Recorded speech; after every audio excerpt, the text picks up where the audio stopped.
ఓం శ్రీ మహాలక్ష్మ్యై నమః.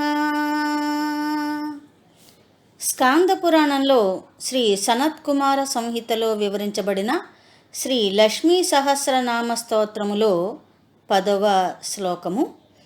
ఈ శ్లోకములో మహాలక్ష్మి యొక్క రూప విశిష్టతను వివరించడమైనది. ముందుగా శ్లోకం నేర్చుకుందాం. అరూపా బహురూపా విరూపా విశ్వరూపిణీ పంచభూతాత్మికా వాణీ పంచభూతాత్మికా పరా. జగన్మాత అయిన శ్రీ మహాలక్ష్మి అరూప బహురూప విరూపాగా స్తుతించబడుతోంది. శుద్ధ చైతన్య స్వరూపిణి అయిన ఆ తల్లి ఎటువంటి నామరూపములు లేనటువంటిది. అన్నింటిలోనూ అంతటా చైతన్య స్వరూపిణిగా ప్రకాశించుతూ ఉంటుంది. అంతేకాని ప్రత్యేకమైన నామరూపాలు ఆ తల్లికి లేవు. ఆ తల్లి ఇంద్రియాలకు గోచరించినది, మన బుద్ధికి అందనటువంటిది. తన చైతన్యంతో దేవతల మొదలు సృష్టిలోని సమస్త ప్రాణికోటిని చలింపచేస్తూ ఉంటుంది. కానీ ఆ శక్తి స్వరూపమునకు ఒక రూపం అంటూ లేదు. అలా ఆ తల్లి అరూప. అయితే ఆ తల్లి బహురూపాగా వ్యక్తమవుతోంది. ప్రకృతిలోని అనగా దృశ్యమాన జగత్తు అంతా, ఇంకా కంటికి కనిపించినటువంటి జగత్తునంతా వ్యాపించి ఉన్న ఆ లక్ష్మీ చైతన్యము పంచభూతాల రూపంగా, పంచ తన్మాత్రల రూపంగా దర్శనమేమవుతోంది. ఏకరూపైన చైతన్యమే అనేక రూపాలుగా బహురూపగా వ్యక్తమవుతోంది. సాధకుల మనోభావాలను బట్టి పురుష రూపంగాను అనగా భగవంతుడుగాను, త్రిమూర్త్యాత్మక రూపంగా లేదా భగవతిగా స్త్రీ రూప దేవతగాను ఆరాధించబడుతోంది. అలాగే విరూపగా కూడా స్తుతించబడుతోంది. అంటే ప్రత్యేకమైనటువంటి రూపం గలది. మహారుషులు తమ తపోసాధనలో ఆ పరబ్రహ్మ తత్వమును వివిధ రూపాలుగా దర్శించి స్తుతించి లోకానికి తెలియచెప్పారు కదా. సౌమ్య రూపంగా భావిస్తే లక్ష్మి, సరస్వతి, పార్వతిగా దర్శిస్తారు. అలాగే ఉగ్ర భయంకర రూపిణి అయినటువంటి కాళీ, చండీ, చాముండిగాను కూడా వారు వర్ణించారు. సర్వాభరణాలతో, సకల ఆయుధాలతో ఆ తల్లిని దర్శించారు. ఇంకా ఆ జగన్మాత విరూప అనగా విలక్షణమైన వికృతమైన రూపంగాను వారికి దర్శనమిచ్చింది. నవదుర్గలలో కాళరాత్రి దేవత రూపం, అలాగే ప్రత్యంగిరాదేవి రూపం, ఇవన్నీ చూడడానికి చాలా విలక్షణంగా కనిపిస్తూ ఉంటాయి. అయితే అసలు ఆ తల్లిని గనక మనం భావించి దర్శిస్తే రూపమే లేనటువంటిదిగా మనం తెలుసుకుంటాం. అయితే ఎందుకు విరూపగా భావించబడుతోంది అంటే, సర్వప్రాణికోటిలోనూ అందము, దాని వెనకాతలు ఉన్నటువంటి ఆ యొక్క ప్రకాశంతో సాధు జంతువులు ఉంటున్నాయి, దుష్ట జంతువులు కూడా ఉంటున్నాయి. చివరికి క్రిమి కీటకాలు, మహావృక్షం మొదలు గరిక వరకు, ఇంకా మానవుల దగ్గరికి వచ్చేటప్పటికి చక్కటి అవయవ లక్షణ శోభితులై ఉన్నటువంటి వాళ్ళు ఉంటారు. అలా కాకుండా ఏదో ఒక రకమైనటువంటి లోపంతో ఉన్నటువంటి వాళ్ళు కూడా ఉంటారు.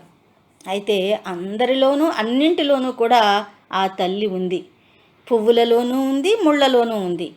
ఇలా ద్వంద్వమైన విరుద్ధమైన రూపాలన్నింటిలోనూ ఆ తల్లి శక్తి రూపంగా ఉంది. వాస్తవానికి ఆ తల్లి అరూపాయి, జీవులందరినీ ఉద్ధరించడానికి బహురూపాయి, తాను అన్నింటిగా అతీతమని తెలియజేసే విధంగా విరూపగా కూడా దర్శనమిస్తోంది. మన మనోభావాలకు తగినట్లుగా రాయిలోనూ దేవత ఉంది, చెట్టులోనూ దేవత ఉంది. అన్నీ పూజనీయమే కదా. ఇక మన శరీరంలో ప్రాణరూపంగా, కుండలిని రూపంగా, షట్చక్రాల రూపంగా కూడా ఆ తల్లి ఉంది. మంత్ర రూపంలోనూ ఉంది, యంత్ర రూపంలోనూ ఉంది. ఆ జగన్మాత మంగళకారిణి లక్ష్మీదేవి. అలా ఆ తల్లి విశ్వరూపిణి అయ్యి దర్శనమిస్తోంది. ఆమె యొక్క విరాట్ స్వరూపాన్ని దర్శించి వర్ణించిన ఋషులు సర్వజగత్తు యందు వ్యాపించిన ఆ తేజో రూపాన్ని, విశ్వరూపాన్ని వర్ణించారు. అది మన ఊహాతీతమైన రూపము. అణువు మొదలు బ్రహ్మాండమంతా వ్యాపించిన రూపం. సహస్ర బాహువులు, సహస్ర శిరస్సులు, సహస్ర పాదాలు, సహస్ర నయనాలు, ఇలా అనంతమైనటువంటి ఆ రూపము ప్రకాశించుతూ విశ్వరూపిణిగా వ్యక్తమవుతోంది. ఇక కేవలం మన మనస్సుకు స్ఫురించిన దేవతా రూపంగా మాత్రమే కాక పరిశీలించి చూసినట్లయితే ఆ మహాలక్ష్మి పంచభూతాత్మికగా కూడా దర్శనమిస్తోంది. సృష్టిలో పంచరూపంగా ఉన్న అంటే 5గా ఉన్నటువంటి అన్నింటిలోనూ ఆత్మస్వరూపిణి అయి ఉంది. పంచభూతాలైన ఆకాశము, వాయువు, అగ్ని, జలము, భూమి, వాటిలోని తన్మాత్ర అయినటువంటి శబ్దము, స్పర్శ, రూపము, రసము, గంధము, ఇంకా మన శరీరంలో పంచ కర్మేంద్రియాలు, పంచ జ్ఞానేంద్రియాలు, పంచ ప్రాణాలు, పంచ ఉపప్రాణాలు, ఇలా పంచాత్మిక రూపిణిగా అన్నింటిలోనూ చైతన్య రూపంగా తల్లి ప్రకాశిస్తుంది. పంచకృత్యాలలో అనగా సృష్టి, స్థితి, లయము, తిరోధానము, అనుగ్రహము అనే 5 కర్తవ్యాలు నిర్వహిస్తూ ఈ జగత్తునంతా తన ఆధీనంలో ఉంచుకుంటోంది. ఇక ప్రత్యంగిర వాణి రూపిణి ఆ తల్లి. మనం ప్రత్యంగిరాదేవిగా కనుక తీసుకుంటే విలక్షణమైన రూపం అనుకున్నాం. కానీ ఎంత సౌమ్యమైనటువంటి రూపం! వాణి రూపము అంటే సరస్వతి. నాదరూపిణి, జ్ఞానరూపిణి అయిన ఆ శారదాదేవి ఆ శ్రీలక్ష్మి యొక్క అంశగా శోభిల్లుతోంది. వాక్ రూపిణి ఆ తల్లి. ఆ వాక్కు లేకపోతే, శబ్దజ్ఞానము లోపిస్తే ఈ సృష్టిలో ప్రతి జీవి ఇంకొకరితో సంబంధాన్ని ఏర్పరచుకోవడం చాలా కష్టంగా ఉంటుంది. పసిపాప ఏడవడం ద్వారానే తన అవసరాన్ని, అసౌకర్యాన్ని తెలియచేస్తుంది కదా. అలాంటి శబ్ద రూపం మొదలు మాటలు, మంత్రాలు, స్తుతులు, వేదాలు ఇవన్నీ శబ్దరూపమైనటువంటి ఆ తల్లి యొక్క స్వరూపాలు. ఇక మరలా ఆ జగన్మాతను పంచభూతాత్మకంగా దర్శించిన ఋషులు పంచభూతాలనే మాలగా ఆ తల్లి ధరించి ఉందని వర్ణించారు. రత్నాల ఆభరణమైనటువంటి వైజయంతి మాలలో భూ సంబంధమైనటువంటి నీలమణి, జల సంబంధమైనటువంటి ముత్యాలు, అగ్ని సంబంధమైనటువంటి కౌస్తుభం, వాయు సంబంధమైనటువంటి వైడూర్యం, ఆకాశ సంబంధమైనటువంటి పుష్యరాగం, ఇవన్నీ ఒక మాలగా ఆ తల్లి ధరించి ఉందని, అలా పంచభూతాత్మకంగా ఉందని విష్ణు పురాణంలో వర్ణించడమైంది. విష్ణుమూర్తి మెడలో వైజయంతి మాలను ధరించి ఉంటాడని, ఆయన అలంకార ప్రియుడని స్తుతించడం అయింది కదా. ఆయనలోని స్త్రీ స్వరూపమే లక్ష్మీదేవి. అలా ఆ తల్లి ఆ వైజయంతి మాలను ధరించినదని భావము. ఇంకా ఆ తల్లి పరా అని ఆరాధించబడుతోంది. అంటే ఆ మహాలక్ష్మి శబ్ద స్వరూపురాలు అని అర్థం. శబ్దము వెలువడగానే వినేవారికి ఒక అర్థం తెలుస్తుంది కదా. మనం ఏదైనా ఒక పదాన్ని ఉచ్చరించాము అంటే దానిలోనే ఒక అర్థం అనేటువంటిది ఉంది. మనం కోపంగానూ ఒకే పదాన్ని వాడవచ్చు, లేదా సౌమ్యంగానూ కూడా ఒకే పదాన్ని మనం వాడవచ్చు. అలా శబ్దమందు ఉన్నటువంటి శక్తియే ఆ అర్ధరూపిణిగా అక్కడ బోధించబడుతూ వచ్చింది. శబ్దానికి అర్థానికి గల ఈ సంబంధమే శక్తి, అదే పరా. అలాగే శబ్ద బ్రహ్మకు నిర్గుణ బ్రహ్మకు తాదాత్మ సంబంధం ఉంది. నిర్గుణ బ్రహ్మను శబ్దరూపమే అర్ధరూపంగా బోధిస్తుంది. నిర్గుణ బ్రహ్మ అంటే రూపగుణాలు లేనటువంటివి. ఆ నిరాకారమైనటువంటి, నిరామయమైనటువంటి ఆ నిర్గుణ రూపాన్ని శబ్దరూపంగా అంటే మనం స్తుతిస్తున్నాం కదా, కీర్తిస్తున్నాం కదా, అలా అర్ధరూపంగా అనేటువంటిది మనకి వర్ణిస్తూ ఉంటుంది. విష్ణు సహస్రంలో ఉన్నటువంటి ఆ శబ్దాలు మనం తీసుకున్న, లలితా సహస్రంలో ఉన్నటువంటి శబ్దాలు, ఈ లక్ష్మీ సహస్రంలో ఉన్నటువంటి శబ్దాలు, ఇవన్నీ కూడా ఆ నిర్గుణమైనటువంటి ఆ శక్తిని మన కళ్ళ ముందు ఉంచుతున్నాయి కదా. అక్కడ విశ్వం విష్ణు వషట్కారో అని మనం అంటున్నాం. అంటే ఆ విశ్వరూపుడైనటువంటి ఆ మహావిష్ణువుని ఇక్కడ మనం ఆవిష్కరింప చేసుకుంటున్నాం కదా శబ్దరూపంగా. అలా అన్ని శబ్దాలలో అర్ధరూపంగా ఉన్నటువంటి దానిని పరా అంటారు. ఆ పరా అనే శక్తియే మహాలక్ష్మి. ఈ విషయాన్ని ఆదిశంకరులు చాలా చక్కగా వివరించారు. మన శరీరంలో ప్రారంభంలో మూలాధారమందు ఒక భావం పుడుతుంది. అదే ఇచ్ఛాశక్తి, దానినే పర అంటాం. అదే భావరూపాన్ని దాల్చుతుంది, అదే పశ్యంతి. ఆ భావమే హృదయం దగ్గర బుద్ధితో కలుస్తుంది, అది మధ్యమ. అది స్పష్టంగా వ్యక్తమైనప్పుడు వైఖరి అని చెప్పబడుతుంది. ఇలా ధ్వని రూపంగా వెల్లడి అవ్వడానికి భాష లిపి అవసరం అవుతున్నాయి కదా. అలా ఈ ప్రక్రియకి అంతటికీ కూడా మూలాధారమునందు పుట్టిన నాదమే లేదా శబ్దమే కారణము. ఆ నాద రూపము, ఆ శబ్ద రూపము పరా. అదే మహాలక్ష్మి యొక్క స్వరూపం. ఆ తల్లే ఈశ్వర రూపంగా అనగా పరబ్రహ్మ చైతన్యంగా ప్రకాశించుతోంది. సర్వే జనా సుఖినో భవంతు.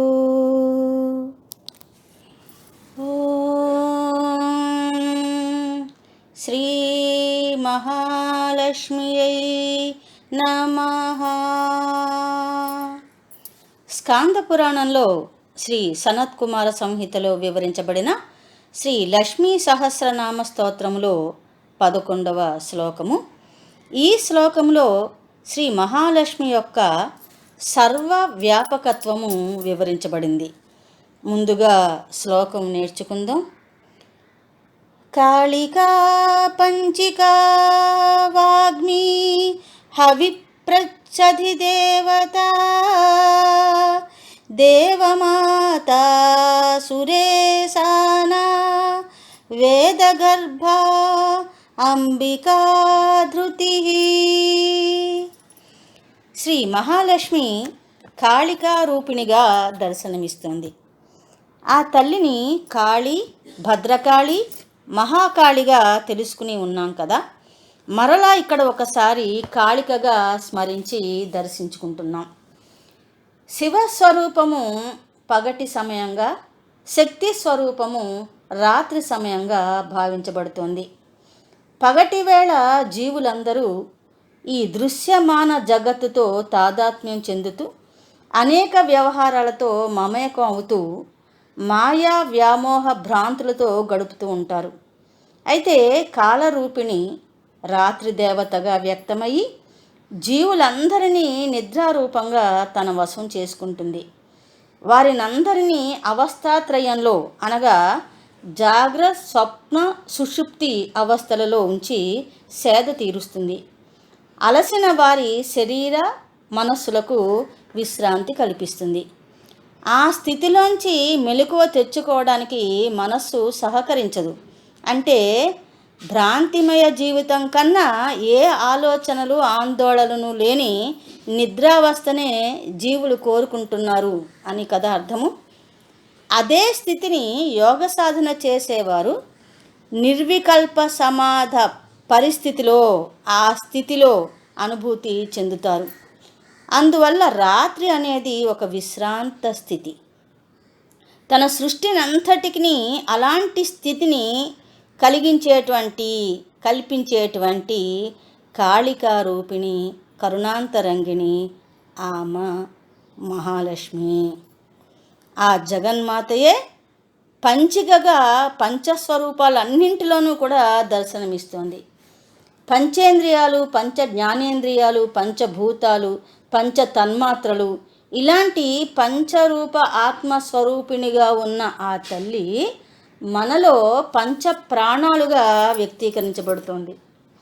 పంచ ప్రాణాలు అనగా ప్రాణవాయువు, కంఠస్థానము నుండి హృదయస్థానం వరకు సంచరించేది. ఆపాన వాయువు బొడ్డు క్రింది భాగంలో పెద్ద పేగులు, మూత్రపిండాలు, జననేంద్రియాలు ఇలాంటి వాటినన్నిటినీ కూడా శక్తివంతం చేసేది. 3 సమాన వాయువు బొడ్డుకు హృదయానికి మధ్య ఉండే అవయవాలను ప్రభావితం చేసేది. తరువాత ఉదాన వాయువు కంఠం పై భాగాన అంటే ముఖంలోని భాగాలన్నిటినీ కూడా శక్తివంతం చేసేది. ఇంకా చివరిగా వ్యాన వాయువు, ఇది శరీరం అంతటా వ్యాపించి మిగతా 4 వాయువులతోనూ కూడి వాటికి ఆ శక్తి కలగడానికి కారణభూతమవుతుంది. ఈ పంచప్రాణాలకు 5 ఉపప్రాణాలు ఉన్నాయి. 1 నాగ అంటే తేన్పులు, ఎక్కిళ్ళు వచ్చేందుకు. 2ది కూర్మ అంటే కనురెప్పలు, మన రెప్పలు ఆర్పుతూ ఉంటాం కదా అప్రయత్నంగా, దానికి. 3 క్రకర అంటే ఆకలి, దప్పిక, తుమ్ములు, దగ్గు ఇలాంటివి కల్పించేది. అదేవిధంగా దేవదత్త నిద్ర, ఆవలింతలు. 5 ధనంజయ మరణానంతరము శరీరాన్ని శిథిలపరిచేది.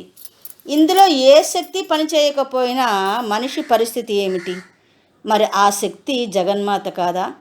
ఇవన్నీ ఆరోగ్యంగా ఉంటే అంతకు మించిన ఐశ్వర్యం ఉంటుందా? ఆ మహాలక్ష్మి అనుగ్రహం మనపైన ఉన్నట్లా లేనట్లా ఇది మనం గమనించుకోవాలి. ఇక మన శరీరం అంతా కూడా పంచకోశ నిర్మితమైనది. అన్నమయ, ప్రాణమయ, మనోమయ, విజ్ఞానమయ, ఆనందమయ అనే పంచకోశ నిర్మాణం.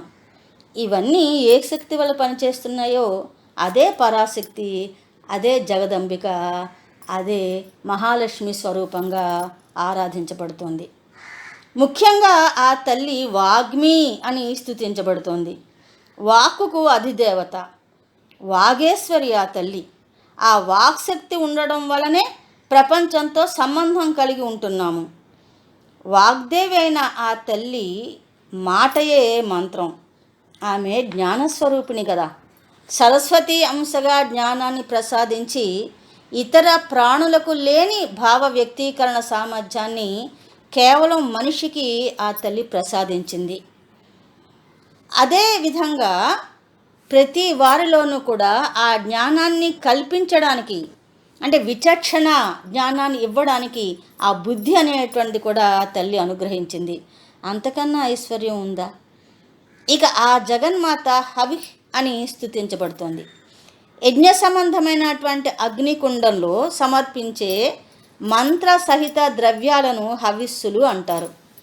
లోక కళ్యాణం కోసం చేసే పవిత్ర యజ్ఞాలలో ఆ అగ్నికుండంలో దేవతల ప్రీతి కోసం సమర్పించే హవిస్సులను స్వాహాదేవి రూపంగా ఆ తల్లి స్వీకరిస్తుంది. అలాగే పితృదేవతల కోసం చేసే కార్యములలో హవిస్సులను స్వధాదేవి రూపంతో స్వీకరిస్తుంది. ఇదంతా దేవీ భాగవతంలో చాలా చక్కగా వివరించబడి ఉంది. ఇంకా ఆ తల్లి ప్రత్యధి దేవతగా స్తుతించబడుతోంది. దేవతలు, అధిదేవతలు, ప్రత్యధి దేవతలు ఇలా వారి వారి ప్రాధాన్యతను బట్టి దేవతా సమూహాలన్నీ కూడా వర్ణించబడ్డాయి.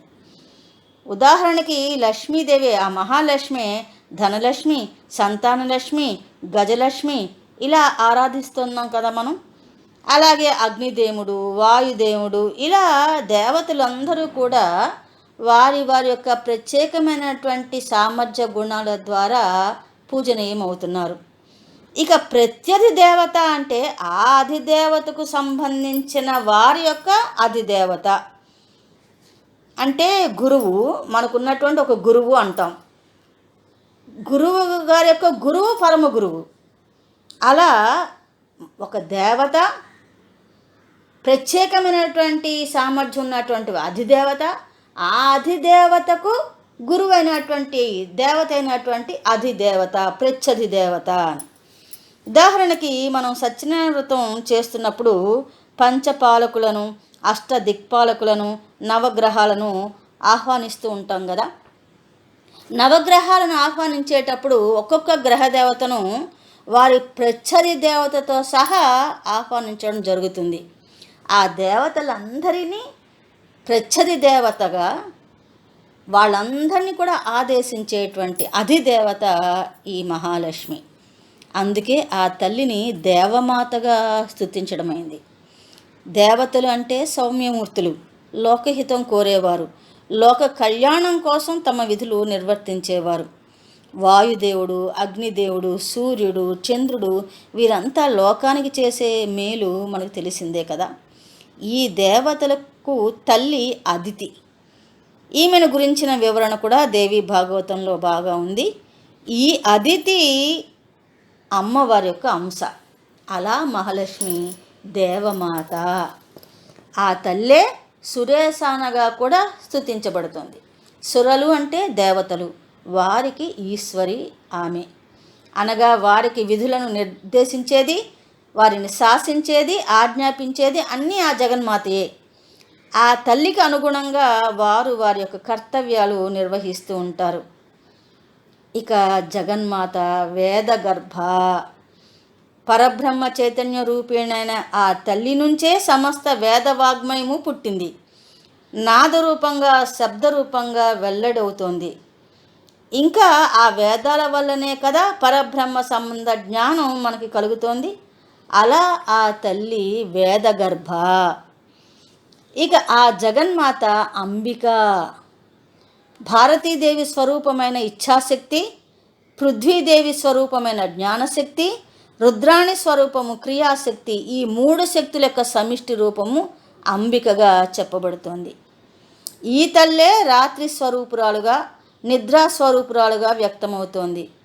హరివంశంలో దీని గురించినటువంటి ప్రస్తావన చేస్తూ ప్రాణులందరి ఆయుర్దాయంలో సగ భాగమును హరించు మోక్షస్వరూపురాలు, మాయయే నిద్రారూపముతో జగత్తునంతా వ్యాపించి ఉందని, ఈ నిద్రాదేవి ఆవహించిన వారు సముద్రంలో మునిగిన వారు వలె దాని వేగాన్ని సహించలేరని, దేవతల్లో శ్రీమన్నారాయణుడు తప్ప ఇంకా ఎవ్వరూ ఈ మాయను ధరించలేరని, భరించలేరని చెప్పబడింది.